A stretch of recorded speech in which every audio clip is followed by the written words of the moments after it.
আমাদের ভারতে এই যে ভারত দেখছেন, অখণ্ড ভারত ছিল সেই সময়। এই অখণ্ড ভারতে যদি আমাদের এক হয়েছিলেন, বেশিরভাগ হানাফি মত ছিল।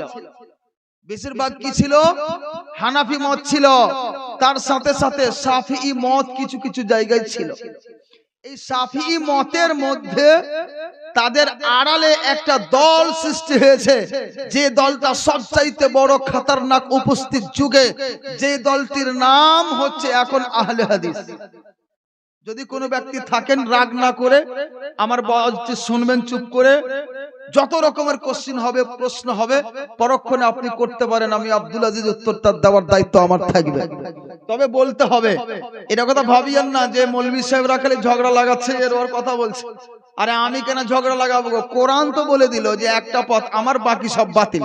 তো বাতিল তো কোরআন বলছে, আল্লাহর রাসূল তো সুস্পষ্ট বুঝিয়ে দিল একটা দল, এটা হচ্ছে আল্লাহর দল, বাকি দলগুলি সব বাতিল দল। আল্লাহ রাসূল তো এতদূর বলে দিলেন ৭৩টা দল হবে, একটা জান্নাতি আমার দল, বাকি সব বাতিল।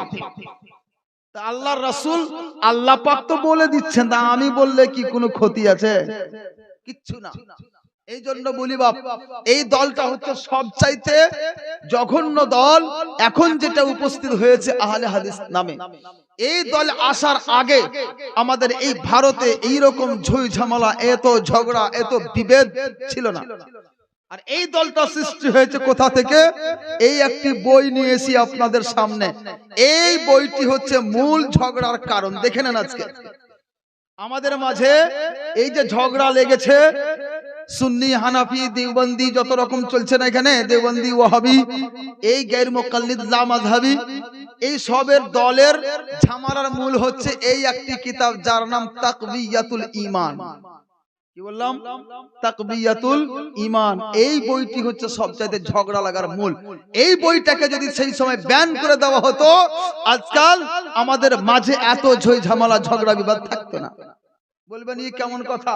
আহলে হাদিস তৈরি হয়েছে, গায়র মুকাল্লিদ তৈরি হয়েছে, ওয়াহাবি তৈরি হয়েছে এই বইটি পড়ে পড়েই। যার মূল হচ্ছে এই বইটি। আপনাকে পড়ে শোনাবো কেন হয়েছে।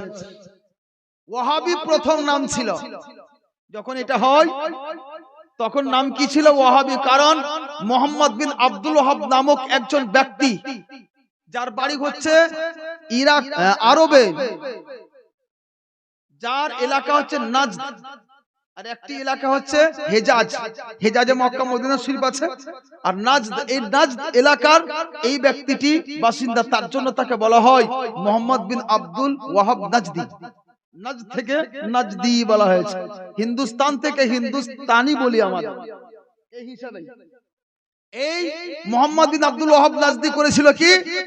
ও পবিত্র কোরআনকে সামনে রেখে হুকুমত অর্জন করার জন্য, রাজত্ব অর্জন করার জন্য পবিত্র কোরআনকে উল্টো ব্যাখ্যা দিয়ে দিয়ে মুসলমানদের মধ্যে একটা ব্যাঘাত সৃষ্টি করলো, যাতে মুসলমানদেরকে ও হত্যা করতে পারে আর মুসলমানদের কিছু মাল পুঁজিকে চুনে নিতে পারে।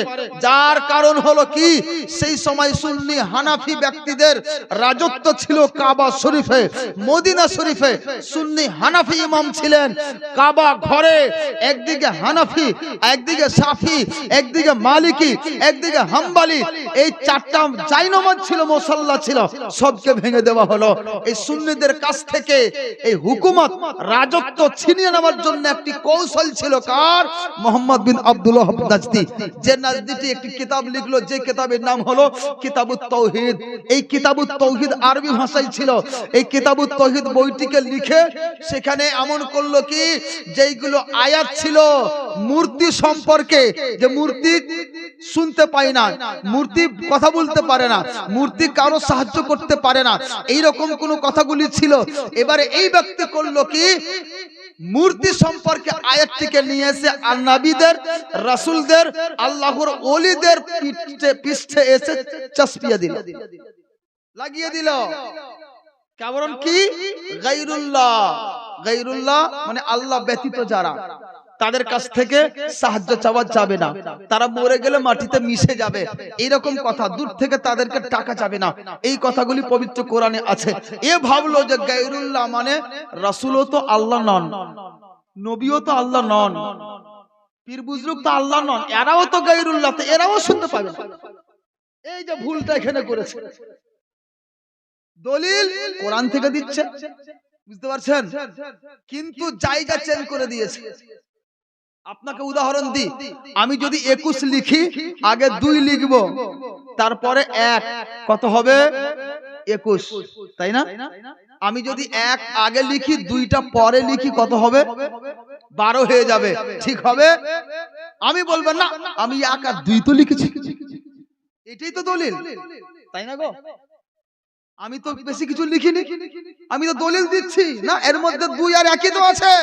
আমি তো 3 লিখিনি, 4 লিখিনি, 5 লিখিনি, 21 লিখতে গেলে 2 আর 1 লাগে, আমি ওটাই করেছি, ওটাই দলিল দিচ্ছি। কিন্তু জায়গা পরিবর্তন, 2টাকে আগে লিখতে হবে, 1টাকে পরে লিখতে হবে, তারপরে 21 হবে। কিন্তু যদি আমি আগে 1 লিখি, পরে 2 লিখি, ওইটা 12 চলে আসবে। জায়গা পরিবর্তন, অর্থ পরিবর্তন, 21 থেকে 12তে চলে আসলো, কত লস হয়ে গেল। এই মতোই জায়গা পরিবর্তন। আল্লাহ পাক মূর্তি সম্পর্কে যে আয়াত বলেছে, মূর্তি শুনে না, মূর্তি দেখতে পায় না, মূর্তি সাহায্য করতে পারে না, এটাকে মূর্তির জায়গা থেকে উঠিয়ে আল্লাহর ওলিদের, নবীদের, পীর বুজরুকদের কাছে এনে লাগিয়ে দেওয়া হয়েছে, মেরে দেওয়া হয়েছে। এর ফলে তাদের আকীদা হয়ে গেছে নবীরা শুনতে পায় না, নবীরা মরে গেলে মিটে যায়, মাটিতে মিশে যায়, নবীরা মরে গেলে তাদের কাছ থেকে সাহায্য চাওয়া চায় না, তারা সাহায্য করতে পারে না। ওই মূর্তির মতনই আকীদা তারা রাখতে লেগেছে। আপনি যখন প্রশ্ন করবেন, বলবে কোরআনের দলিল অমুক নম্বর আয়াত। হিসাব করেন, আমি যেমন দলিল দিলাম 2 আর 1ই তো আছে, ওই মতই ওরা বলে কি, আরে এটাই তো আছে, কোরআনের আয়াতই তো আছে, এটা কোরআনের আয়াত বোঝ করা আছে, কিন্তু জায়গা চেঞ্জ, বুঝলেন, জায়গাটা চেঞ্জ করে দিয়েছে। এই জন্য এই বইটি হচ্ছে সব চাইতে প্রথম। ওটা তো ছিল আরবের ঘটনা। এবার আমাদের ভারতে একটি খানদান রয়েছে, গোষ্ঠী, যেটি হচ্ছে শাহ অলিউল্লাহ মুহাদ্দিস দেহলভী রহমাতুল্লাহ আলাইহি, এবং তার ছেলে এবং তার ভাতি যারা আছেন, বিশাল বড় বড় আলিমে দ্বীন যারা সুন্নি হানাফি। কিন্তু তাদেরই এক বাপের ছেলে যার নাম ইসমাইল দেহলভী, এই কুলাঙ্গার একটা জন্ম নিয়ে তার উপরে রাজত্বর ভূত চেপে গেল। রাজত্ব কি করে অর্জন করব, তখন তো ইতিহাস পড়ে নিয়ে ওই মোহাম্মদ বিন আব্দুল ওয়াহাব নাজদির যেটা নিয়ম, সেই নিয়মে চলতে আরম্ভ করলো। তার সেই বইটির খাকা, তার সারাংশ উঠালো, বিদআত আর শিরক আর তাওহীদ, এই কয়েকটা মিটারকে নিয়ে নিজে একটি বই লিখলো, যেই বইটির নাম লিখলো তাকওয়িয়াতুল ঈমান। এখানে ভুলভাল করতে লাগলো। এখানে সে 2টি নিয়ম অবলম্বন করেছে খুব ভালো করে। প্রথম নিয়মটা কি, যে আগেকার যারা বুজুর্গ তাদের কথা মানা চলবে না। पहलो की जो बातें हैं, पहलो की जो रस्में हैं, এটা মানা যাবে না, তাদেরকে মানা যাবে না, তাদেরকে অনুসরণ করা যাবে না, একটা কথা। দ্বিতীয় কথা কি, তাদের যে পবিত্র কোরআন খুব সহজ, পানির মতো সহজ, নিজে কোরআন পড়ো আর আমল করো, মৌলবীদের মানতে হবে না। এই দুটো তাদের লজিক।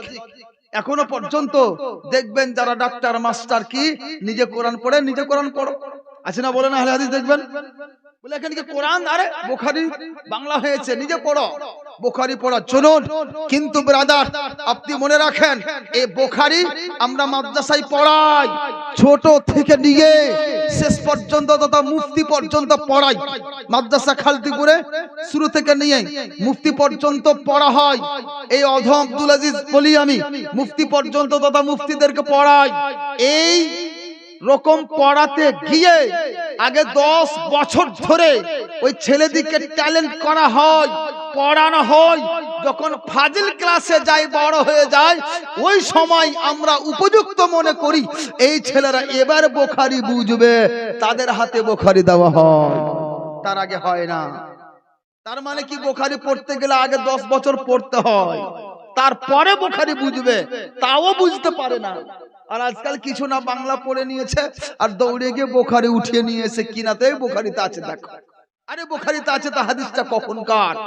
তার হুকুম আছে কি নাই, পবিত্র কোরআনে আছে তো কোরআনের আয়াতটা কখনকার রহিত হয়ে যায়নি, তো তার হুকুম এখন আছে কি নাই দেখতে হবে। অনেকগুলি বিষয়, যেই বিষয়গুলো আপনাকে পড়ে কারো কোনো শিক্ষক লাগবে, শিক্ষক ছাড়া উপায় নাই।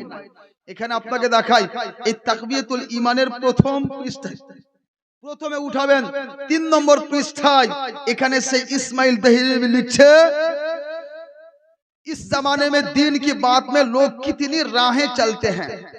ওই কথা আল্লাহ বলছেন, রাসূল বললেন যে কতটি রাস্তা হবে। এখানে বলছেন আজকে দিনের ব্যাপারে মানুষ কতগুলো পথ অবলম্বন করছে। कोई पहलू की रस्मों को पकड़ते हैं। আগেকার বুজুর্গানে দিন, আগেকার নবীগণ, সাহাবীগণ, তাবেঈনগণ যেভাবে চলেছেন তাদের রাসূলটা ফলো করছে কেহ। আর कोई किस्से बुजुर्गों के देखते हैं, কে বুজুর্গানে দিনের কিসসা কাহিনী যেগুলো ঘটনা তাদের জীবন কাহিনীগুলো দেখে। আমার বুজুর্গ এই করতেন, আমার বুজুর্গ ওই করতেন করে নিজে জীবনটাকে সাজায়, এমন কেউ হয়। और कोई मौलवियों की बातों को जो उन्होंने अपने जहन की तेजी से निकाली है सनद पकड़ते हैं। আর কিছু লোক মৌলবি সাহেবদেরকে ফলো করে চলে, এটাই সার্টিফিকেট, অমুক মৌলবি বলেছে এই মশলা, অমুক মুফতি বলেছে এই মশলা, এইরকম ফলো করে চলে। আর कोई तो अपनी अकल को दखल देते हैं, আর কিছু লোক আছে যারা নিজের বিবেক হিসেবেই কোরআন মাজিদ শুনছে চলছে। তার মানে এটা কাউকে সব কটাই ভুল, এইগুলো মানা যাবে না। এবার আপনি দেখেন দ্বিতীয় যেটা মত, এটা হলো কি যে পহলু কি বাতে, পহলু কি রসমে, মানে আগেকার কথা, আগে বুজুর্গানের দিনের চলাফেরা এগুলো দেখা যাবে না। নিজে কোরআন পড়ো, নিজে চলো, এই কথাটা একটা প্রথম একটা তার নিয়ম তৈরি করলো, প্রথম একটা লজিক দিচ্ছে। তারপরে আবার দেখছেন, দেখেন কত কথা বলছে, जो আওয়ামুন নাস মে মশহুর হ্যায়, মানে লোকেদের মধ্যে যেটা প্রচার আছে কি আল্লাহ ও রাসূল কা কালাম समझना बहुत मुश्किल है। আল্লাহ এবং রাসূলের কথাবার্তাগুলি বুঝা তথা পবিত্র কোরআন বুঝা এবং হাদিস বুঝা অতি মুশকিল কর্ম। उसको बड़ा इल्म चाहिए, যে কোরআন হাদিস বুঝতে চাইবে তাকে বড় ইলম লাগবে, তাছাড়া ও বুঝবে না, এই কথা বলছে। हमको वो ताकत कहां के उनका कलाम हम समझे। পাবলিকের মধ্যে বলছে যে এগুলা বড় ইলমের দরকার, আমরা কোরআন হাদিস কি করে বুঝবো, অতটা ইলম আমাদের নাই, আমরা বুঝতে পারবো না। और इस राह पर चलना बड़े बुजुर्गों का काम है, এটা তো বড় বড় বুজুর্গরাই চলবে, তাদেরই কাজ, আমাদের কাজ নয়। सो हमारी क्या ताकत कि उसके मुआफिक चले, बल्कि हमको यही बातें किफायत करती है। सो ये बात बहुत गलत है। বলছে এই কথাটা প্রচন্ড ভুল, যে বড়রাই বুঝবে কোরআন, ইলম ওয়ালারাই কোরআন বুঝবে, হাদিস বুঝবে, এই কথাটা মস্ত বড় ভুল কথা। তার মানে কি তোমরাও পড়ো আর বুঝো, এটা বলতে চাইছে ওই। আর আগে তো পরিষ্কার লিখেছে কোরআন মাজিদ में बातें बहुत साफ सारी हैं, उनका समझना मुश्किल नहीं। কি স্পষ্ট বলছে যে কোরআন পাকে যে কথাগুলি আছে সুস্পষ্ট, এটা বুঝা কোনো কঠিন ব্যাপার নয়। তাহলে কি বুঝলাম যে পবিত্র কোরআন বুঝা তার জন্য খুব সহজ, পবিত্র হাদিস বুঝা তাদের জন্য খুব সহজ, এটা কোনো বেশি ব্যাপার নয়। নিজে নিজে কোরআন পড়ো, হাদিস পড়ো, ইমাম মানতে হবে না, মৌলবীদের মানতে হবে না, মুফতিদের অনুসরণ করতে হবে না, আগেকার বুজুর্গদের অনুসরণ করতে হবে না, নিজে কোরআন পড়ো আর নিজের দ্বীনকে মানো আর চলো, এটাই বুঝাতে চাইছে। এবং আগে লিখছেন कि अल्लाह और रसूल के कलाम समझने को बहुत इल्म नहीं चाहिए, कि पैगंबर को नादानों की राह बताने को और जाहिलों के समझाने को और बेइल्मों के इल्म सिखाने को आए थे। ও বলছে যে নবীরা তো এই জন্যই আসে যারা বেইলম, যাদের ইলম নাই, যারা নাদান, বুঝে না, তাদের শিক্ষা দেওয়ার জন্যই তো নবীগণ এসেছেন। তাদের কথা তারা সব বুঝবে, তারা বুঝবে না এমন কোনো কথা আসে না এখানে, এই একটা কথা। দ্বিতীয় কথা এখানে, যাই হোক কথাগুলি অনেকটাই আছে, আমি যে বললাম এটার সারাংশ বলছি। এই কিতাবটার প্রথমে যেটাও প্রথম দিকটা ভূমিকা লিখেছে। এই ভূমিকাতে মানুষকে দুটো দিকে নিজের বিবেককে কনভার্ট করেছে। একটা কি, নিজের পূর্বপুরুষদের কথা অনুসরণ করা যাবে না, তাদের আদর্শ অনুসরণ করা যাবে না। নিজে কোরআন পড়ো আর নিজে হাদিস পড়ো, তাদেরকে ফলো করার কোনো প্রয়োজন নাই, একটা কথা। তথা চারটা ইমামের প্রতি সীমাবদ্ধ যে আমরা বলি, এই ইমামকে মানা চলবে না, সোজা কথা। আর কি, একটা লজিক বলছে পবিত্র কোরআন খুব সহজ, এই পবিত্র কোরআন পড়ো আর নিজে আমল করো, এই একটা দ্বিতীয় কথা। তাহলে পবিত্র কোরআন খুব সহজ। আপনাকে এবার দেখায়, এই যে কথাটি বলছে, যারা আগেকার বুজুর্গ তাদের কথা চলবে না, তার মানে রাসূলের পরে সাহাবা আমাদের আগেকার বুজুর্গ, তাবেঈন আমাদের আগেকার বুজুর্গ, তাবা তাবেঈন আমাদের আগেকার বুজুর্গ, ইমামগণ আমাদের আগেকার বুজুর্গ, আমাদের পীর বুজুর্গ যত আছেন, গৌসে পাক থেকে নিয়ে খাজা গরিব নওয়াজ থেকে নিয়ে তাদেরও উপরে যত বুজুর্গদের দিন এসেছেন, যারা ধর্মকে প্রচার করেছেন, যাদের ওসিলায় আমরা দিন পেয়েছি, ধর্ম পেয়েছি, সুন্নিয়ত পেয়েছি, রাসূলকে চিনতে পেরেছি, স্বয়ং আল্লাহকে চিনতে পেরেছি, তাদেরকে মানতে নিষেধ করছে। এটাই তো কথা। এর নাম কি? আহলে হাদিস।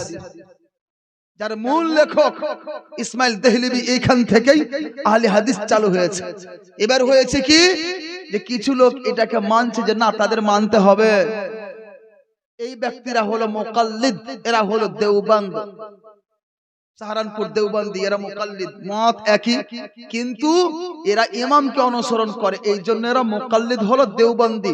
আর কিছু লোক হলো কি গায়ের মুকাল্লিদ, মানে তাকলিদ করবে না, কাউকে মানবে না, কোরআন পড়বে, হাদিস পড়বে, বাস। এটা হচ্ছে আহলে হাদিস এখনকার যুগে। এই আহলে হাদিস সম্প্রদায় এটা পরিষ্কার করে দিল, আগেকার বুজুর্গদের মানা চলবে না। আপনাকে দলিল দিয়ে মানা চলবে কিনা, সময় খুব বেশি নাই, এই কিছুটি কথা আপনাদের সামনে খুব জরুরি আছে, আরো আধ ঘন্টা বলবো ইনশাআল্লাহ। হিসাব করেন, আগে কি বলছেন মানা চলবে না, আপনাকে দলিল দিচ্ছি, দলিল নেন যে আগেকার বুজুর্গদের দিনকে মানা চলবে কিনা, সাহাবীদের অনুসরণ করা যাবে কিনা, তাবেঈনদের অনুসরণ করা যাবে কিনা, ইমামদের অনুসরণ করা যাবে কিনা। এ তো সুস্পষ্ট লিখে দিল যে যাবে না, কিন্তু আহলে হাদিস এরা বলছে যাবে না, কিন্তু কোরআন বলছে যাবে। আপনি সূরা ফাতিহা সবাই জানেন আশা করি। আল্লাহ পাক বলছেন ইহদিনাস সিরাতাল মুস্তাকিম সিরাতাল লাযিনা আন'আমতা আলাইহিম। আল্লাহ পাক বলেছেন হাযা সিরাতি মুস্তাকিমান, এটা আমার সোজা পথ, ফাত্তাবিউ, এই সিরাতে মুস্তাকিমের আনুগত্য করো। সেই সিরাতে মুস্তাকিমের ব্যাখ্যা আল্লাহ পাক পবিত্র করার প্রথম সূরা ফাতিহার মধ্যে বলছেন, আমাদের শিক্ষা দিচ্ছেন তোমরা দোয়া চাও কি করে, ইহদিনাস সিরাতাল মুস্তাকিম সিরাতাল লাযিনা আন'আমতা আলাইহিম, এ আল্লাহ আমাদেরকে সিরাতে মুস্তাকিমের প্রতি বিচলিত করো। এই সিরাতে মুস্তাকিমের ব্যাখ্যা আগে দিচ্ছেন কি, সিরাতুল লাযিনা আন'আমতা আলাইহিম, ওই ব্যক্তিদের সিরাত, ওই ব্যক্তিদের রাস্তা যাদের প্রতি তুমি পুরস্কার দিয়েছো, ইনআম দিয়েছো, তুমি ইহসান করেছো, ওদের রাস্তায় আমাকে চালাও। এবার আপনি কি বুঝলেন, সিরাতে মুস্তাকিমের উপরে চলার কথা আল্লাহ পাক নিজেই বলছেন, দোয়া চাইতে বলছেন। এই সিরাতে মুস্তাকিমের ব্যাখ্যা করতে গিয়ে কি বলছেন, তাদের ব্যাখ্যা, তাদের রাস্তা যাদের প্রতি আল্লাহ ইনআম দিয়েছেন, তাদের পথ, সিরাতে মুস্তাকিম তাদের পথ। এই ব্যাখ্যা দিতে গিয়ে পবিত্র কোরআন তার ব্যাখ্যা দেন, এই ইনআমটা কাদের উপর দিয়েছেন, এই পুরস্কারটা কাদের উপর দিয়েছেন আল্লাহ পাক। আল্লাহ পাক পবিত্র কোরআনে অন্যত্র বর্ণনা করছেন, আন'আমাল্লাহু আলাইহিম মিনান নাবিয়্যিনা ওয়াস সিদ্দিকিনা ওয়াস শুহাদায়ে ওয়াস সালিহিন। আল্লাহ পাক পুরস্কার দিয়েছেন নবীদের জামাতের উপরে, আল্লাহ পাক পুরস্কার দিয়েছেন সিদ্দিকের জামাতের উপরে, আল্লাহ পাক পুরস্কার দিয়েছেন শুহাদাদের উপরে, আল্লাহ পাক পুরস্কার দিয়েছেন নেক ব্যক্তি সমস্ত উপরে। তথা বুঝা গেল আল্লাহ পাক স্বয়ং দোয়া করার কথা বলছে, হে বান্দা তোমরা দোয়া করো, আমাকে সোজা রাস্তায় চালাও, সোজা পথে চালাও, ওই ব্যক্তিদের পথে যেই ব্যক্তিদের প্রতি তুমি ইনাম দিয়েছো, তথা নবীদের পথে চালাও, তথা সিদ্দিকিনদের পথে চালাও, তথা শুহাদা ব্যক্তিদের পথে চালাও, তথা সালেহিন নেককার ব্যক্তিদের পথে চালাও। তাহলে এই কিতাব কি বললো যে উপরে কাউকে মানা চলবে না, আগেকার রসম মানা চলবে না, আগেকার রীতিনীতি মানা চলবে না। আর কোরআন বলছে যে তাদেরকে ফলো করো, তাদের পথে চলো। কাকে মানবেন? কোরআনটা মানবেন না এই আহলে হাদিসদের মূল কিতাবকে মানবেন? কোরআন মানতে হবে। তাহলে আহলে হাদিস বাতিল, এটাই না? আহলে হাদিস বাতিল। পড়তে পারেন, কিতাব নিয়ে এসেছি এই জন্য। ভাববেন যে হয়তো মুখে বলে চলে গেলেন মুফতি সাহেব, না। এই কিতাব তাকবিয়াতুল ঈমান দেখেন, এর লেখক সুস্পষ্ট নাম দেখেন, হযরত মাওলানা শাহ ইসমাইল শহীদ। আর এই ছাপা কোথা থেকে হয়েছে এখানে লেখা আছে, কুতুবখানা রহিমিয়া দেওবন্দ ইউপি সাহারানপুর, সেখান থেকে ছাপা হয়েছে। দেখবেন আমার কাছে, বাড়ি বেশি দূরে নাই, গিয়ে দেখতে পারেন। এই মতো অনেক কিতাব আছে আমার কাছে। প্রথম লজিক দেখে গেল কি, এ বলছে কাউকে মানা যাবে না, কিন্তু কোরআন হাদিস বলছে মানা যাবে। পবিত্র কোরআন উঠান। আপনাকে বলি আরো, আল্লাহ পাক বলেন আতিউল্লাহ ওয়া আতিউর রাসূল ওয়া উলিল আমরি মিনকুম। আল্লাহর আনুগত্য করো, রাসূলের আনুগত্য করো এবং উলিল আমরের আনুগত্য করো। এই উলিল আমরটা কে? উঠান তাফসীরের কিতাব কোরআন বুঝবেন। আল্লামা ফখরুদ্দিন রাজি রাহমাতুল্লাহ আলাইহি ব্যাখ্যা দেন। তিনি বলছেন আল মুরাদু মিন উলিল আমর আল উলামাও ফি আসাইকিল আকওয়াল। এই উলিল আমর থেকে বোঝানো হয়েছে বিশুদ্ধ মতে আলেম সম্প্রদায়কে। বুঝা গেল কি? হে মানুষ শোনো, আল্লাহর আনুগত্য করো, রাসূলের আনুগত্য করো এবং আলিম সমাজের আনুগত্য করো। সুবহানাল্লাহ। আছেন কোথায় দেখেন, আলিম সমাজের আনুগত্য করতে কোরআন বলছে। আর এই কিতাব ইসমাইল দেহলভী শয়তান বলছে মানা যাবে না। কোরআন পড়ো, কোরআন খুব সহজ, এটা কেউ বুঝবে। হিসাব করেন, এই পবিত্র কোরআন বুঝার জন্য এই কথাটিও বলছে। আর উপর আগেকার প্রথম লজিক যেটা, যে আগেকার কাউকে মানা চলবে না, আগেকার বুজুর্গানের দিনের পথে চলা যাবে না, এটা হচ্ছে তার লজিক। আজকাল আপনি বলবেন কোন আলে হাদিসকে, যখন তো বলবে এগুলো বাদ দাও, কোরআনের আয়াত বলো, হাদিস বলো, এই বলবে, কিন্তু তার ব্যাখ্যা জানে না, তার ব্যাখ্যা কোন দিকে যাচ্ছে এটাও জানে না। আল্লাহ পাক পবিত্র কোরআন সূরা নিসা 115 নম্বর আয়াতে উল্লেখ করছেন, মাইয়ুশাক্কির রাসূল, যে ব্যক্তি রাসূলের অবাধ্য করলো, মিন বাদে, যে ব্যক্তি রাসূলের অবাধ্যতা করলো, মিন বাদে মা তাবায়্যানা লাহুল হুদা, তার সামনে সুস্পষ্ট হয়ে যাওয়ার আগে হেদায়াত, সুস্পষ্ট হেদায়াত পেয়ে যাওয়ার পরেও আল্লাহ রাসূলের ওই পথকে অনুসরণ করলো না, তার বিপক্ষে সে চলে গেল। ওই ব্যক্তি করলো, আর কি করলো, ওয়ায়াত্তাবি গায়রা সাবিলিল মুমিনিন, এবং এই মুমিন ব্যক্তিদের ব্যতিক্রম মত ধারণ করলো। নুওয়াল্লিহি মা তাওয়াল্লা, আল্লাহ বলেন আমি যে পথেও চললো সেই পথেই তাকে চালিয়ে দেব। আর নুসলিহি জাহান্নাম, এবং তাকে জাহান্নামে নিক্ষেপ করে দেব। হিসাব করেন কি হলো, যে আল্লাহর রাসূলের কথা অমান্য করলো, নিজে মত ধারণ করলো, এই ব্যক্তিকে কি করবেন আল্লাহ পাক, নিয়ে চলে যাবেন, ওই পথেই চালাবেন, আর ওই পথেই চালাতে চালাতে তাকে জাহান্নামে নিক্ষেপ করবেন। বুঝা গেল, রাসূলের পথ যারা অনুসরণ করবে এরা হবে জান্নাতি, আর রাসূলের কথাকে যারা মান্য করবে তারা হবে জান্নাতি। এবং যে ব্যক্তিরা, সমস্ত মুমিন ব্যক্তি যে পথে চলছেন ওই পথটা অনুসরণ করবেন এরা হবে জান্নাতি। আর যে ব্যক্তিরা রাসূলের পথকে অমান্য করবে এবং মুমিন ব্যক্তিদের পথকে অমান্য করে নতুন পথ ধারণ করবে, ওই ব্যক্তিকে আল্লাহ পাক বলছেন নুসলিহি জাহান্নাম, তাকে আমি জাহান্নামে নিক্ষেপ করে দেব। কি বুঝলাম? যে ব্যক্তিরা রাসূলের কথা চলবে আর মুমিন ব্যক্তি যে পথে চলে এসেছেন এই সমস্ত ব্যক্তিদের মতে চলবে, ওই ব্যক্তিরাই জান্নাতি হবে। যারা না চলবে তারা যাবে জাহান্নামে। এখানে সুস্পষ্ট বোঝা গেল ব্রাদার, কে আল্লাহকেও মানতে হবে এবং বুজুর্গানের দিন যারা এসেছেন তাদের পথ হিসাবেই আমাদের চলতে হবে। সুবহানাল্লাহ। এবার আপনি দেখেন, এই করতে গিয়ে যদি আপনি দেখবেন পবিত্র কোরআনে আর ওই রকম আয়াত, অনেক আয়াত রয়েছে। আল্লাহ পাক পবিত্র কোরআনে বলেন, ইয়াউমা নাদউ কুল্লা উনাসিম বিইমামিহিম, হাসরের মাঠে তোমাদের ইমামের সাথে তোমাদেরকে ডাকা হবে। প্রত্যেকটা মানুষকে ইয়াউমা নাদউ কুল্লা উনাসিম বিইমামিহিম, প্রত্যেকটা মানুষকে তাদের ইমামের সাথে ডাকবো আমি।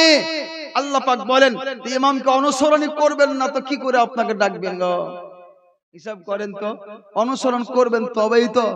আল্লাহ পাক পবিত্র কোরআন সূরা বাকারা প্রথম দিকেই বলেন, আমেনু কামা আমানান নাস, তোমরা ঈমান নিয়ে আসো যেই রূপ মানুষেরা ঈমান এনেছে। সে মানুষগুলা কে ছিলেন? সে মানুষগুলি ছিলেন সাহাবায়ে কিরাম, তাই না? ওই সময় কে ছিল? আল্লাহর রাসূল সকলকে দাওয়াত দিলেন, পেগাম দিলেন, আমি আল্লাহর রাসূল, আমাকে মানো, আল্লাহ এক, তাকে মানো, আমাকে অনুসরণ করে তোমরা চলো। কিভাবে অনুসরণ করব? আল্লাহ পাক বললেন এটা এলান করতে, আমেনু, তোমরা ঈমান আনায়ন করো, কামা আমানান নাস, যেইভাবে এই মানুষগণ ঈমান এনেছেন তার মতো করে তোমরা ঈমান নিয়ে আসো। সুবহানাল্লাহ। যাই হোক, বুঝা গেল ব্রাদার যে পূর্বের মানুষ যারা আমাদের গেছেন, যারা সঠিক পথে আছেন, আহলে সুন্নাতের জামাতের পথে যারা, ওই ব্যক্তিদের মত আমাদের ধারণ করতে হবে, চলতে হবে। এটা কোরআনের কথা এবং হাদিসের কথা। হাদিসে আল্লাহ রাসূল সাল্লাল্লাহু আলাইহি সাল্লাম বলেন, ইবনে মাজাহ শরীফের হাদিস প্রথম দিকেই আছে, আলাইকুম বিসসাওয়াদিল আযম, তোমরা বড় দলের অনুসরণ করো। সুবহানাল্লাহ। বড় দল কে? হানাফি, শাফি, মালিকি, হাম্বলি, এই যে একটি দল হানাফি দল, যে দল আহলে সুন্নাত ওয়াল জামাত, এটাই হচ্ছে বড় দল। এই দলের অনুসরণ করো। আল্লাহ রাসূল বলছেন, যারা এই দলের অনুসরণ করলো তারা ঠিক পথে থাকলো, ওমান সাজ্জা ফিন নার, আর যে ব্যক্তিরা এই বড় দলকে ত্যাগ করে ছেড়ে আলাদা হয়ে গেল, জাহান্নামে একাই আল্লাহ পাক তাকে নিক্ষেপ করে দেবে। বুঝা গেল? একা চলা যাবে না, এই দলের সাথেই থাকতে হবে, দল ছাড়া যাবে না। এই দলটি কোনটি? আহলে হাদিস, গায়র মুকাল্লিদ, লা মাযহাবী দল তা নয়, দেওবন্দি দল তা নয়, সালাফি দল তা নয়, ফুরফুরা দল তা নয়, এরা সব একই, বুঝলেন? কিন্তু আহলে সুন্নাত ওয়াল জামাতের দল একটাই দল, যার নাম আহলে সুন্নাত, যাতে চারটাই মত, হানাফি, শাফি, মালিকি, হাম্বলি, এই চারটাকে যারা অনুসরণ করেছেন তারাই হবেন আহলে সুন্নাত ওয়াল জামাতের অন্তর্ভুক্ত। হাদা সিরাতি মুস্তাকিমা, এটাই আল্লাহ পাকের সোজা পথ। সুবহানাল্লাহ। অন্য পথে নাই। দ্বিতীয় কথা তাদের আমি নিয়ে যাই একবার। দ্বিতীয় কথাটা কি বলছে? যে পবিত্র কোরআন খুব সহজ, সুস্পষ্ট। এই যে আপনাকে তাকবিয়াতুল ঈমানের 3 নম্বর পৃষ্ঠায় আমি পড়ে শোনালাম, কোরআন মাজিদ মে বাতে বহুত সাফ সারিহ হ্যায়, মানে কোরআন মাজিদে কথাবার্তা অতি সুস্পষ্ট, অতি সুস্পষ্ট, উনকা समझना मुश्किल नहीं। উর্দু তো বুঝতে পারছেন কথাগুলো, মানে কোরআন কা समझना मुश्किल नहीं, এই কথাতে বলছে। তার মানে কোরআন পড়া খুব সহজ, ইমাম মানতে হবে না, পীর বুজুর্গ মানতে হবে না, সাহাবায়ে কেরামদের দরকার নাই, তুমি নিজে কোরআন পড়ো আর বুঝো। এই হচ্ছে এই কিতাবের মত, আহলে হাদিসদের মত, এই গায়র মুকাল্লিদের মত। কিন্তু ব্রাদার, এবার আপনাকে আমি বলি, এই পবিত্র কোরআন যদি খুব সহজ হতো, তাহলে পবিত্র কোরআনের সাথে সাথে আল্লাহর রাসূলকে পাঠানোর প্রয়োজনটা কি ছিল? আল্লাহ রাসূলকে কেন পাঠিয়েছেন? এই পবিত্র কোরআনে আল্লাহ রাব্বুল আলামিন বলছেন সূরা বাকারার মধ্যেই সুস্পষ্ট বলেছেন, রাসূল কি করবেন?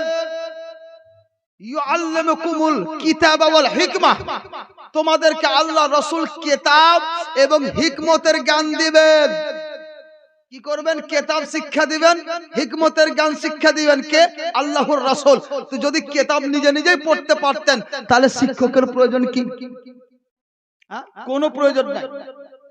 কিন্তু আল্লাহ রাব্বুল আলামিন পবিত্র কোরআন দেন। পবিত্র কোরআনটা কোথায় অবতীর্ণ হয়েছে?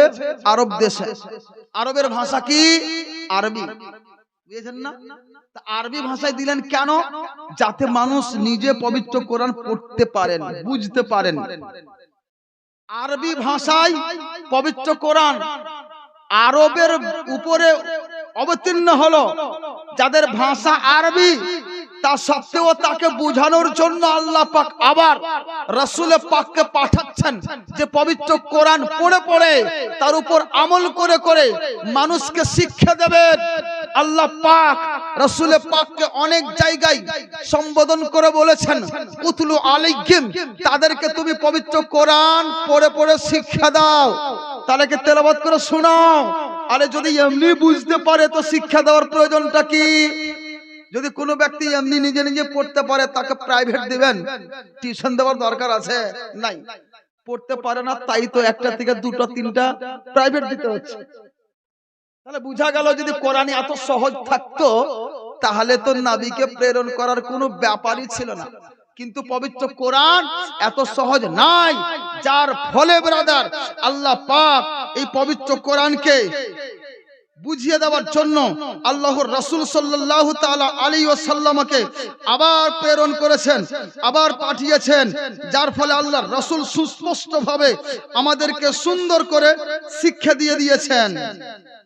আর আপনাদের দেখাই, এই পবিত্র কোরআন এখানে বলল যে বড় আলিমের দরকার নাই, কোরআন আলিমরাই বুঝবেন এমন কোনো ব্যাপার নয়, আলিম ছাড়াও মানুষ বুঝতে পারে। দেখলেন সুস্পষ্ট 4 নম্বর পৃষ্ঠায় তাকবিয়াতুল ঈমানে লেখা আছে। কিন্তু দেখুন পবিত্র কোরআন কি বলে। পবিত্র কোরআন সূরা আনকাবুত 43 নম্বর আয়াত, এটা আল্লাহ পাক নিজেই ঘোষণা করছেন, ওয়াতিলকাল আমসালু নাদরিবুহা লিন-নাস ওয়ামা ইয়াকিলুহা ইল্লাল আলিমুন। সুবহানাল্লাহ। আল্লাহ পাক সুস্পষ্ট বলছেন, এই পবিত্র কোরআনে কিছু মিসাল উদাহরণগুলি আছে মানুষের জন্য, যাতে মানুষ সেটাকে বুঝে। কিন্তু সব বুঝবে না কেউ এই উদাহরণগুলি, একমাত্র বুঝবে কে? আলিম সম্প্রদায়। ওয়ামা ইয়াকুলুহা ইল্লাল আলিমুন। এই পবিত্র কোরআনের উদাহরণগুলি, মিসালগুলি বুঝতে পারবে না কেউ আলিম ছাড়া, তথা আলিমরাই বুঝবে। আর এই কিতাব বলছে আলিমের দরকার নাই, খুবই সহজ কোরআন, তোমরা বুঝো, নিজে নিজে পড়ো, নিজে নিজে মানো। কিন্তু কোরআন বলছে সহজ নয়, আলিমরাই বুঝবে। আপনি কাকে বুঝবেন? কোরআনকে বুঝবেন কি এই মতকে বুঝবেন? বলেন।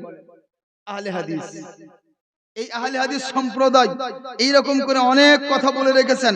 একটি হাদিস আর আপনাদের দিয়ে দিই। এই হাদিসের মধ্যে কি হচ্ছে, এমন সময় হবে আল্লাহ রাসূল বলছেন, ইন্নাল্লাহা লা ইয়াকবিদুল ইলমা ইনতিজাআন ইয়ানতাজিউহু মিনাল ইবাদ ওয়ালাকিন ইয়াকবিদুল ইলমা বিকবজিল উলামা হাত্তা ইযা লাম ইয়াবকি আলিমান ইত্তাখাযান নাস রুসান জুহালান ফাসুইলু ফাআফতু বিগাইরি ইলমিন ফাদাল্লু ওয়া আদাল্লু। এখানে বলছেন আল্লাহ রাসূল, নিঃসন্দেহে আল্লাহ পাক আলিমদের কাছ থেকে ইলমকে টেনে ছেঁচড়িয়ে উঠিয়ে নেবেন এমনটা হবে না, তবে আলিমদের মাধ্যমে ইলমকে উঠিয়ে নেবেন। মানে আলিম আছে, তাদের ভিতর থেকে ইলমকে আল্লাহ পাক শেষ করে দিবেন এমন হবে না। কি হবে? বড় বড় আলিমের মৃত্যু ঘটাবে, নিজের ইলম নিয়ে নিয়ে চলে গেল। আচ্ছা না, বড় বড় আলিম ছিলেন আগেকার, বড় বড় আলিম যে বই লিখে গেছেন আমরা পড়তে পারি না। হিসাব করেন, আগে বড় বড় লেখক যারা চলে গেছেন, এখনকার ছেলেরা ওই অঙ্ক বানাতে পারে না, লিখতে পারে না, আছে না? তো বড় বড় আলিম চলে গেছেন, ওদের সাথে সাথে ইলমটা চলে গেছে। যখন আলিম থাকবে না, কি করবে? হাত্তা ইযা লাম ইয়াবকি আলিমান, আলিম বেঁচে থাকবে না, ইলম থাকবে না, কি করবে তখন মানুষ? ইত্তাখাযান নাসু রুসান জুহালান, মানুষ তখন জাহিল ব্যক্তিকে গুরু মনে করবে। আর কি করবে? ফাসুইলু, ওই গুরুকে তখন জাহিল গুরুকে জিজ্ঞাসা করবে মসলা কি করবে, হ্যাঁ এরকম করবো তো কি করব, ও তো সর্দার, ও তো মডল, ও তো আলিম হিসাবে আছে, ভিতরে ইলম নাই, কিন্তু অবশ্যই ওই ইলমের জায়গাতে আছে, মসলা তাকে দিতে হচ্ছে। নিজে বানিয়ে কি করবে? আফতু, নিজে নিজে সে ফতোয়া দিবে। বেগাইরে ইলমিন, ইলম ছাড়াই, ইলম নাই, মন গড়ানো ফতোয়া দেবে। এবার কি করবে? ফাদাল্লু ওয়া আদাল্লু, নিজেও সে গুমরা হবে, পথভ্রষ্ট হবে, আর মানুষকেও পথভ্রষ্ট করবে। এবার আপনি দেখেন এখানে সুস্পষ্ট বোঝা গেল আলিম হবে না, ইলম থাকবে না, কিন্তু মানুষকে শিক্ষা দেবে। ইলম ভিতরে নাই, ও মাদ্রাসায় পড়েনি, কোন শিক্ষকের কাছে পড়েনি, পবিত্র কোরআন বুঝতে শিখেনি, সেই পবিত্র কোরআনের জন্য যা কিছু প্রয়োজন তা কিছু করেনি। দু চারটা পবিত্র কোরআনের আয়াত মুখস্থ করে নিয়েছে, আয়াত না, আয়াতের শুধু নম্বর, হাদিস নম্বর মুখস্থ করে নিয়েছে। স্টেজের বুট শার্ট লাগিয়ে উঠে গিয়ে বলছে এটা জায়েজ, এটা নাজায়েজ, এই চলো ওই চলো, এ বেদাত, এ শিরক, শুরু হয়ে গেছে। কিন্তু দেখা গেল বেদাত কাকে বলে বুঝে না, শিরক কাকে বলে বুঝে না। বাস্তব কথা এই যে সে কি করছে? ফাআফতু বিগাইরি ইলমিন, বিনা ইলমে ফতোয়া দিচ্ছে, আর নিজে পথভ্রষ্ট হয়ে গেল, বাকি লোককেও পথভ্রষ্ট করছে। আজকাল ব্রাদার উপস্থিত যুগে সুন্নি ঘরের ছেলে, তার 14 পুরুষ সুন্নি, চলে গেল বড় বড় মিশনে পড়তে, কি ডাক্তার হবে, ইঞ্জিনিয়ার হবে, বিভিন্ন কিছু হবে, এই রকম শখ নিয়ে সেখানে গিয়ে সাপ্তাহিক ছাত্র সংগঠন আছে একটা আহলে হাদিসদের, এই ছাত্র সংগঠনের সাপ্তাহিক আলোচনায় বসতে লাগলো। পীর কেন মানবো, পীরের কাছে যাব কেন, পীর চাইতে শক্তিশালী আল্লাহ, আল্লাহর কাছে চাও, পীরের কাছে চাইবে কেন, নবীর কাছে চাইবে কেন, নবী চাইতে বেশি শক্তিশালী আল্লাহ, আল্লাহর কাছে চাও। এই রকম লজিক দিয়ে দিয়ে ওই বাচ্চার মগজ ধোলাই করে করে ওই বাচ্চা নাভির নিচে হাত বাঁধছিল, বাড়ি আসার পরে ছেড়ে দিয়ে বুকে হাত বাঁধতে শুরু করেছে। মনে হচ্ছে কোন বেটি ছেলে আসলো বাবা। আশ্চর্য, মেয়েদেরকে হাত বাঁধতে বলা হয়েছে এই ছাতির উপরে, কারণ এইখানে কিছু জিনিস আছে যেটা লুকানো হয়, পর্দা হয়ে যায়, তার জন্য। এ কোন বেটি ছেলে বাপ, কি লুকাচ্ছে, কি ঢাকছে, আল্লাহ জানে। হিসাব করেন বাপ, এই যে একটা ব্যাপার হয়ে গেল, চলে গেল কনভার্ট, বুঝলো না যে আমি সঠিক পথে যাচ্ছি কি বেঠিক পথে যাচ্ছি। আর ওই ব্যক্তি এসে বলছে বুখারীতে আছে, আমি দেখাবো। হাইরে বুখারীর বটা বুঝে না, ওই দেখাবে। মাস্টার হতে গিয়ে মৌলবি মুফতি হয়ে চলে আসে, ওকে বুঝানো খুব কঠিন, বুঝবে না। এইরকমই একটা ছেলে আমার মসজিদে, 5 তলা জামে মসজিদে যখন ছিলাম, যখন তখন আসতাম, আসার পরে ও বলতো, জিজ্ঞাসা করতে এটা ওটা, আমি সরল মানুষ, সরল ভাবে উত্তর দিতাম। কিন্তু কুকুরের লেজ যতই ঘি দিয়া করেন, ছাল্লাই বাঁকা, এইরকম ব্যাপার বুঝালাম। ওই জায়গাতেই আছে আবার।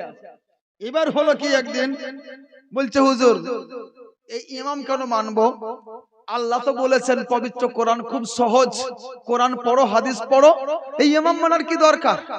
আমি বললাম আচ্ছা, কোরআন সহজ, তুমি বলো তো আলহামদুলিল্লাহ, এর অর্থ কি? ও তখন বলছে সমস্ত প্রশংসা আল্লাহর জন্য। আল্লাহ বেশ, তুমি কোথায় দেখলা? বলছে কোরআনে লেখা আছে। আল্লাহ হতেই পারে না, কোরআনে লেখা আছে সমস্ত প্রশংসা আল্লাহর জন্য। কোরআনে কোথায় লেখা আছে? যে না হুজুর কোরআনে আছে। কোরআনে হতেই পারে না। যে না হুজুর কোরআনে পড়েছি আমি, যে কোরআন তো আরবিতে লেখা আছে আলহামদুলিল্লাহ, এই বাংলা কথা কোরআনে কোথা থেকে আসলো? বলছে না না হুজুর এটা অর্থে লেখা আছে, অর্থে। ও এইটা বলো যে অর্থে, অর্থ কোরআনে লেখা আছে। আচ্ছা বুঝলাম, তাহলে বলো আলহামদুলিল্লাহ মানে কি? আচ্ছা প্রশংসা, লিল্লাহ মানে কি? যে আল্লাহর জন্য। তো প্রশংসা আল্লাহর জন্য, তুমি যে বললা সমস্ত প্রশংসা আল্লাহর জন্য, না হুজুর এটাই লেখা আছে। আল্লাহ এটাই লেখা আছে, এটা লেখা আছে মানলাম লেখা আছে, কিন্তু তুমি আমাকে বুঝাও। তুমি বলছো কোরআন সহজ, তুমি বুঝাও এই সমস্ত কথাটা কোথা থেকে আসে? তুমি তো বললে আলহামদু মানে প্রশংসা, আর লিল্লাহ মানে আল্লাহর জন্য। তাহলে তুমি এটা বুঝাও যে সমস্ত যে অর্থ করলে এই অর্থটা তুমি পেলে কোথায়? বলছে এটাই লেখা আছে। আমি বললাম হতেই পারে না এটা লেখা আছে। হ্যাঁ বলছে এটাই লেখা আছে। আমি কোথায় লেখা আছে বলো? ও বলছে লেখা আছে কোরআনে লেখা আছে। বলছে কোথায়? ও বলছে ওই পবিত্র কোরআনের অর্থে। ওটা কে লিখেছে? বলছে কে লিখেছে জানি না, তবে কি তো আমি যেটা বলছিলাম যে ওই ছেলেটি এসে বলছে, মনে আছে কি বলছিলাম? বলুন আলহামদুলিল্লাহ, মাশাআল্লাহ, সচেতন থাকেন। ছেলেটি বলছে যে এটাই লেখা আছে। আরে কোথায় লেখা আছে? বলছে ওই অর্থে। কে লিখেছে? বলছে কে লিখেছে এটা আমার জানা নাই, তবে ওই বইটি ছাপা হয়েছে মল্লিক ব্রাদার্স থেকে। আচ্ছা, মল্লিক ব্রাদার্স এর ছাপা বই পড়ে তুমি বলছো সমস্ত প্রশংসা আল্লাহর জন্য, এটাই তো? তুমি নিজে বুঝো না যে কোনটার মানে কি, এটা তুমি নিজে বুঝো না। ওই মল্লিক ব্রাদার্স কে তুমি ফলো করছো, ওই মল্লিক ব্রাদার্স যা লিখেছে ওটাই তুমি মানছো, তাহলে এটাই তোমার ইমাম? না না, ইমাম কেন হবে? এ পাগল, ইমাম কেন হবে? তুমি তো এখনই বললা যে মল্লিক ব্রাদার্স এর লেখা আছে, তুমি বলছো প্রশংসা আল্লাহর জন্য, আবার বইয়ে লেখা আছে সমস্ত। তুমি তো বলতে পারছো না সমস্ত কথাটা কোথা থেকে আসলো, তুমি তো বুঝতে পারছো না। তুমি তাকেই অনুসরণ করছো, যা লিখে দিয়েছে তাই তুমি মানছো, তাই তোমার ইমাম হচ্ছে মল্লিক ব্রাদার্স। আর আলহামদুলিল্লাহ, আমরা যে ব্যক্তিত্বকে ফলো করে থাকি, যাকে অনুসরণ করে থাকি, তার নাম ইমাম আবু হানিফা। এমন পথ অবলম্বন করেছেন যিনি স্বয়ং সাহাবাদেরকে দেখেছেন, তিনি একজন তাবেঈ ব্যক্তি। ওই পথের অবলম্বন করেছেন যে পথটা স্বয়ং সাহাবীদের, স্বয়ং রাসূলুল্লাহর পথ। আমরা তাই হানাফি, তুমি হচ্ছ মল্লিক ব্রাদার্স অনুসারী। সুবহানাল্লাহ। ও কিন্তু থরথরিয়ে গেছে, জবাব তার কাছে আর নাই। পার্থক্য এটাই। আমি তখন বললাম যে পাগল, যা লিখেছে তাই তুমি পড়ছো। আলহামদুলিল্লাহ, সমস্ত প্রশংসা আল্লাহর জন্য, এটাই সঠিক ব্যাখ্যা, সঠিক অর্থ লেখা আছে। সমস্তটা আসলো কোথা থেকে? প্রথমে যে আলিফ আর লাম আছে, আল, এই আলিফ আর লামের মধ্য থেকে আসলো কি? এর অর্থ থেকে সমস্ত। এর মধ্যে অনেক ব্যাখ্যা আছে, আলিফ লামের কয়েকটা কিসিম আছে, ব্যাখ্যা আছে। যাই হোক, এগুলো উলামা ইকরামের ব্যাপার, আপনারা বুঝতে পারবেন না, অতদূর গিয়ে দরকারও নাই। এটা মনে রাখেন যে আলিফ লাম থেকে অর্থটা নেওয়া হয়েছে কি? সমস্ত। আর হামদ মানে প্রশংসা, লিল্লাহ, আল্লাহর জন্য। এবার আপনি বলেন, ওই ব্যক্তি বলছে কোরআন খুব সহজ, আর মাত্র আলিফ লামের অর্থ বুঝে না, বলছে কোরআন সহজ, নিজে পড়ো, ইমাম মানবো কেন? এইরকমই কিছু ভূত ভিতরে ভরেছে। কে? এই তাকবীতুল ঈমান, যার ব্যাখ্যা দিয়ে আসছি আমি আজকে। এটা দুটো লজিক। কি? বুজুর্গানের দিনকে মানতে হবে না, নিজে কোরআন পড়ো, হাদিস পড়ো। কোরআন খুব সহজ, কোরআন পড়ে পড়ে নিজে সঠিক পথ বেছে নিয়ে আসো। এই দুটো লজিকের উপরে দেখবেন যত ডক্টর, যত মাস্টার, যত ইঞ্জিনিয়ার, যা কেউ রয়েছে, তারা এই অনুভূতির জন্য তারা কোরআন পড়ে, হাদিস পড়ে। কোরআন পড়েন, হাদিস পড়েন, কিন্তু নিজে মনে নয়, রাসূলের প্রেম প্রীতি সামনে রেখে, ভিতরে রেখে পড়েন। সাহাবায়ে কেরামের মতামতটা সামনে রেখে পড়েন, তাবেঈনদের মতামতটা সামনে রেখে পড়েন। তারা তাফসীর কি করেছেন সেটা অনুসরণ করেন, তারা ব্যাখ্যা কি নিয়েছেন সেটা নেন। না হলে পবিত্র কোরআন পড়েই, আল্লাহ পাক কোরআনে বলছেন, এই পবিত্র কোরআন পড়েই কিছু লোক পথভ্রষ্ট হয়ে যাবে, আবার কিছু লোক পথ পেয়ে যাবে। বুঝলে বললেন? ইদুল্লা বিহি কাসীরান ওয়া ইয়াহদি বিহি কাসীরা, এসছে পবিত্র কোরআনে। এই পবিত্র কোরআন পড়ে কিছু লোক পথ পেয়ে যাবে, পথ প্রাপ্ত হবে, সঠিক পথের পথিক হবে, আর কিছু লোক পথচ্যুত হয়ে যাবে, পথ হারিয়ে দেবে। এই ব্যক্তিরা যারা ইমামদের ছেড়ে দিয়ে, আগেকার বুজুর্গানদের দিনকে ছেড়ে দিয়ে, মুফাসসির গণকে ছেড়ে দিয়ে আজকে নিজে নিজে পবিত্র কোরআনের ব্যাখ্যা করতে শুরু করেছে, নিজে নিজে হাদিসের ব্যাখ্যা করতে শুরু করেছে, যার ফলে আজকে এত রকম বিভ্রান্তি সৃষ্টি হয়েছে। যার কথা আল্লাহ পাক বলছেন, ওয়ালা তাত্তাবিউস সুবুল ফাতাফাররাকা বিকুম আন সাবিলিহি, এই সমস্ত পথগুলির অনুসরণ করিও না, না হলে আল্লাহর সেই একটা সোজা পথ থেকে বিচ্যুত হয়ে যাবে, আলাদা হয়ে যাবে। যাই হোক ব্রাদার, এই আহলে হাদিস সম্প্রদায় অনেক কিছু আছে, আমি তো অল্পই বললাম, আগে থেকে নিজেরটাই দলিল দিয়ে আসলাম। আর তাদের যেটা মূল দুটো উসুল, দুটো তাদের কায়দা, দুটো তাদের গ্রামার, এই দুটো গ্রামার কথা আপনাদের মাথাতে মগজে দিয়ে দিলাম। যে বক্তা, যে মৌলবি, যে মাস্টার, যে ডাক্তার, যে ইঞ্জিনিয়ার এই কথা বলবে, ভেবে নিবেন যে সবল, মানে অন্য পথে আছে, ওই একটা পথ আল্লাহ সোজা পথে নাই, এই হিসেবে তাকে অনুসরণ করবেন না, তার কথা শুনবেন না। আপনাকে একটা কথা বলি, আপনারা বাংলা সবাই জানেন তো মোটামুটি, বাংলা সুস্পষ্ট, যারা 4-5 পর্যন্ত শিখেছেন তারাও তো জানেন, জানেন না? বাংলা পড়তে জানেন। বাজারে যাবেন আর ডক্টরি একটা বই কিনে নিয়ে আসবেন, বই লেখা আছে জ্বর হলে এই ওষুধ, হ্যাঁ, কাশি হলে এই ওষুধ লেখা আছে, নিয়ে নিয়ে দেখে দেখে ওষুধ দিবেন আর দোকান খুলে বাজারে বসে যাবেন। আপনার ডক্টরি চলবে? মানুষ আপনার কাছে আপনাকে ডাক্তার বলবে? হবে না। প্র্যাকটিস প্রয়োজন। কেন হবে না? আপনি তো বাংলা জানেন, বই পড়ে পড়ে আপনি ডাক্তারি করেন, সার্জারি করেন, এই বুকের মধ্যে কটা হাড় আছে, কটা কি আছে সব তো লেখা আছে বইয়ের মধ্যে। ওই বইটা পড়েন আর নিজে সার্জারি করেন, নিজে ডাক্তার হয়ে যান, সার্জন হয়ে যান, কোনো সমস্যা নাই। আরে পাগল, পারবে না, কারণ শিক্ষক প্রয়োজন। যদি শিক্ষক প্রয়োজন না থাকতো এত নার্সারি স্কুলের কোনো প্রয়োজন ছিল না, এত হাই স্কুলের কোনো প্রয়োজন ছিল না, এত হাই মাদ্রাসার কোনো প্রয়োজন ছিল না, এত কলেজের কোনো প্রয়োজন ছিল না, এত প্রফেসর ডাক্তার মাস্টারের কোনো প্রয়োজন হতো না। নিজে নিজেই সব শিখে নিত। বুঝে নিতে হবে দুনিয়ার লিখিত কিতাব পড়তে গিয়ে যদি শিক্ষকের দরকার হয়, যে পবিত্র কোরআন যার লেখক স্বয়ং আল্লাহ, সেই পবিত্র কোরআনকে বুঝিয়ে দেওয়ার জন্য আবার রাসূলুল্লাহকে পাঠিয়েছেন। এই মতো কঠিন কিতাবকে আপনি বলছেন সহজ নিজে পড়ো, কি করে হতে পারে? এটা বিবেক আনা দরকার আছে। শিক্ষক ছাড়া কোনো ইলম, কোনো জ্ঞান অর্জন করা যায় না।